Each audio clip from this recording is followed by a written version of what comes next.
Good day everyone! In this video, we will discuss about exponential functions.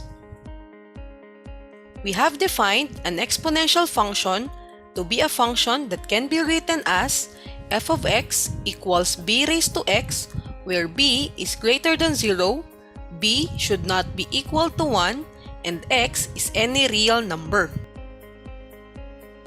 From the definition, note that b is a constant value and it is called as base.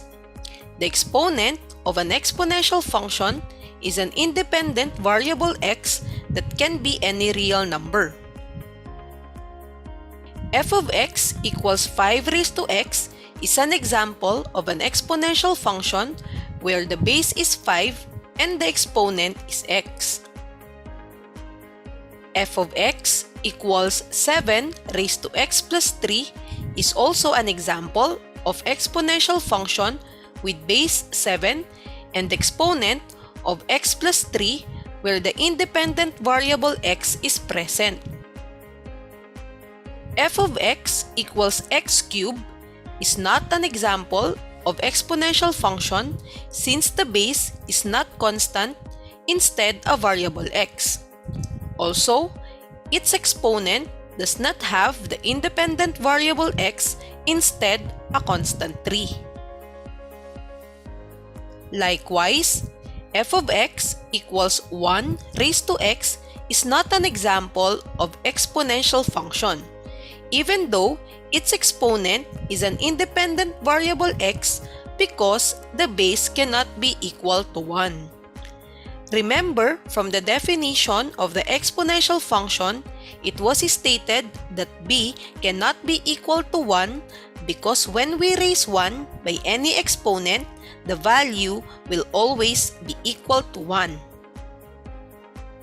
Finally, the function f of x equals x raised to x is not an exponential function because both the base and the exponent are variables. Let us try to determine whether each function represents an exponential function or not. For the first given, we have f of x equals 10 raised to 2x plus 3. Notice that the expression 10 raised to 2x plus 3 has a constant base and its exponent has an independent variable x. Thus, this function is an exponential function. For the second one, f of x equals 15x raised to 2 plus x, observe that the base has a variable x, aside from its constant 15. Therefore, this given does not represent an exponential function. Finally, for our last example, f of x equals 1/2 raised to x, see that the base is a constant value and the exponent is an independent variable x. Hence, this function represents an exponential function. Let us now discuss the graph of an exponential function. In graphing such function, it will be very helpful to make a table of values and plot the resulting points on a Cartesian plane. For an instance, consider the exponential function f of x equals 2 raised to x. Given some values of x, let us solve for the values of f of x or y. When x is equal to -3, then f of x will be equal to 2 raised to -3, which will result to 1/8. When x is equal to -2, then we will have 2 raised to -2, which will result to 1/4. When x is equal to -1, we will have 2 raised to -1, which will be equal to 1/2. 2 raised to 0 is equal to 1. 2 raised to 1 is equal to 2. 2 raised to 2 is equal to 4. And 2 raised to 3 is equal to 8. With this table of values, we can see that we have the following points: negative 3, 1/8, negative 2, 1/4, negative 1, 1/2, 0, 1, 1, 2, 2, 4, and 3, 8. Plotting these points on a Cartesian plane and connecting them, we have this graph as the graph of the given function f of x equals 2 raised to x.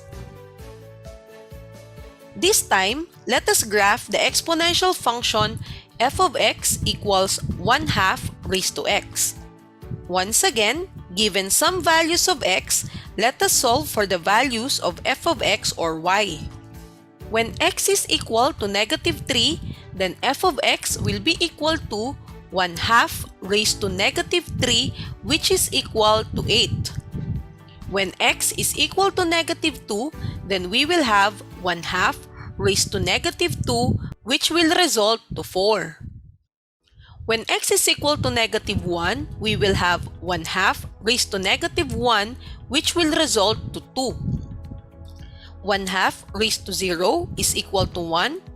1/2 raised to 1 is equal to 1/2. 1/2 raised to 2 is equal to 1/4. And 1/2 raised to 3 is equal to 1/8. With this table of values, we can see that we have the points negative 3, 8, negative 2, 4, negative 1, 2, 0, 1, 1, 1/2, 2, 1/4, and 3, 1/8. Plotting these points on a Cartesian plane and connecting them, we have this graph as the graph of the given function f of x equals 1/2 raised to x.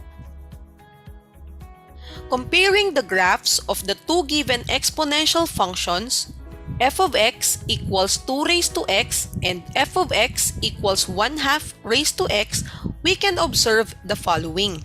The values of x or the domain of the exponential functions can be any real number, while the values of y or the range are positive real numbers. Moreover, the graph of f of x equals 2 raised to x, where b or the base is greater than 1, shows an increasing trend. On the other hand, the graph of f of x equals 1/2 raised to x, where b is greater than 0 but less than negative 1, shows a decreasing trend. Additionally, both functions pass through the point 0, 1, since any number, when you raise it by 0, the value is always 1. Finally, observe that both graphs approaches the x-axis but never touches.